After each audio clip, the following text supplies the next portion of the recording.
ఉండదు. ఈవెన్ ఇక్కడ మేము ఎమ్మెల్యేలుగా, మంత్రులుగా, ఎమ్మెల్సీలుగా ఉన్నా చెక్ పవర్ ఉండదు. చెక్ పవర్ ఉన్న ఏకైక నాయకుడు ఎవరు అంటే గ్రామ సర్పంచ్ అని మీ అందరికీ కూడా తెలియజేసుకుంటాను. అలాంటి ఒక పవర్ ఉన్న పవర్ఫుల్ పోస్తుంది. పవర్ అని చేతిలో ఉంటుంది. సర్పంచ్ అనుకుంటే వెంటనే చెక్కాల్సి ఒక లైట్ వేయచ్చు, ఒక కాలు వేయచ్చు, ఒక రోడ్ వేయచ్చు. ఏ పనైనా గ్రామ స్థాయిలో ఖచ్చితంగా చేయొచ్చు. థ్యాంక్స్ బాబు, ఆ ఫ్యాన్ ఆత్మని చెప్తూ అనుకుంటున్నాను. 4000 అలాగే ఒంటరి మహిళకైనా 4000 ఇస్తున్నారు కదా.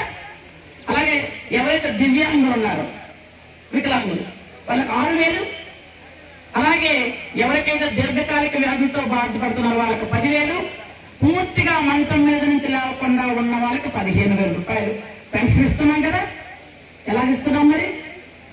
అదే చంద్రబాబు నాయుడు గారు, దట్ ఈజ్ చంద్రబాబు నాయుడు అనుకునే విధంగా ఈ రోజు ప్రపంచం మొత్తం మీద బెస్ట్ ముఖ్యమంత్రి ఎవరు అంటే మొదటి 5 ప్లేసుల్లో మన చంద్రబాబు నాయుడు గారు ఉన్నారని మీ అందరికీ తెలియజేస్తాను.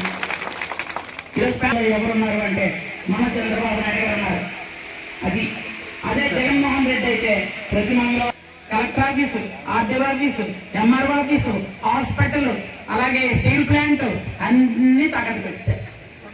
ఈ రోజు ఈ 2 నెలల్లో ఏ ఒక్క ఆఫీసు కానీ ఏది కానీ ముట్టుకోకుండా, ఎవరిని అప్పడకుండా సంపద సృష్టిస్తూ కేవలం అందరికీ డబ్బులు ఇవ్వడం అనేది అది ఒక్క మన చంద్రబాబు నాయుడు గారికి సాధ్యమని మీ అందరికి కూడా నేను తెలియజేస్తాను.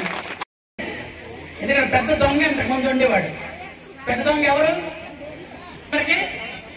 ఆ దొంగ డబ్బులన్నీ కొట్టేయడానికి ప్రతి మహిళతో 350 రూపాయలు కట్టించారు. కొంతమంది 300, కొంతమంది మేము కట్టమంటే 250 కట్టండి. దీంట్లో మళ్ళీ వేరే కట్టించారు మొత్తం. అలాగే మనం పండించుకునే పంటకు ఎప్పుడూ గిట్టుబాటు ధర రాలేదు. కొనుగోలు కేంద్రాలు పెట్టండి అంటే మనం ఎప్పుడు కూడా పంటలకు కొనుగోలు కేంద్రాలు పెట్టమంటే పెట్టే పరిస్థితి లేదు. కొనుగోలు కేంద్రాలు వస్తే ఒకటి కొంటే ఒకటి కొనరు, ఒకటి కొంటే ఒకటి కొనరు. మొక్కజొన్నలు వెయ్యాలంటే వాళ్ళ పర్మిషన్ తీసుకొని మనం వెయ్యాలట. రైతులకు తెలియదు ఏ పంట వేస్తే వస్తుంది, ఏ పంట వేస్తే రాదని. మాకు తెలుసా? అధికారులకు తెలుసా?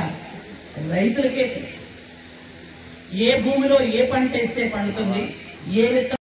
18 సంవత్సరాల్లో పెళ్లి చేయడం వల్ల ఆ పిల్లకి అంటే ఇప్పుడు 7వ నెలలోనే 6వ నెలలోనే ఎవరైనా పుట్టేస్తారు పిల్లలు, ఏముంటుందో చెప్పండి?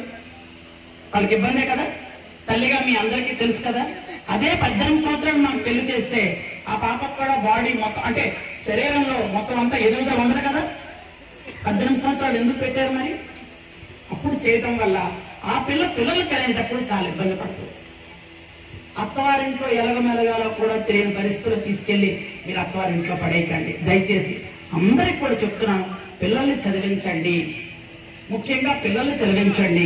పిల్లల్ని చదివిస్తే ఇంటర్మీడియట్, డిగ్రీ చదివిన తర్వాత పెళ్లి చేస్తే పర్వాలేదు. డిగ్రీ తర్వాత పెళ్లి చేశారనుకో, వాళ్ళు కూడా చిన్న పెద్ద ఉద్యోగం చేసుకుంటారు, వాళ్ళ కాళ్ళ మీద వాళ్ళు నిలబడతారు. ఆడపిల్లలకు కూడా శరీరం మొత్తం వాళ్ళకి కూడా ఎదుగుదల ఉంటుంది. ఆ తర్వాత మీరు పెళ్లి చేస్తే వాళ్ళకి కష్టం సుఖం అన్ని తెలుస్తాయి. దయచేసి 18 సంవత్సరాల్లో పెళ్లి చేయకండి. అలాగే మనం ఇది గ్రామ సభకు సంబంధం లేకపోయినా మనం ప్రాణం పోసినట్టు అవుతుంది. కాబట్టి దయచేసి అందరూ కూడా మన పెరట్లో మరి పడిపోవడానికి రెడీగా ఉన్నట్టు తీసుకోకండి. మన పెరట్లో మన పిల్లలు కూడా పడిపోయి ఇంకుడు గుంతలు తీసుకొని ఆ ఇంకుడు గుంతల్లో కొద్దిగా బియ్యం కడిగిన నీళ్ళు, కూరగాయలు కడిగిన నీళ్ళు, బట్టలు ఉతికిన నీళ్ళు అందులోకి వెళ్తే బాగుంటుంది. అదే రోడ్డు మీదకి వెళ్ళే ఇంకో రోడ్డు అంతా బురదవుతుంది. ఆ ఇంకుడు గుంతల్లో వెళ్లే విధంగా అది కూడా చూసుకోండి.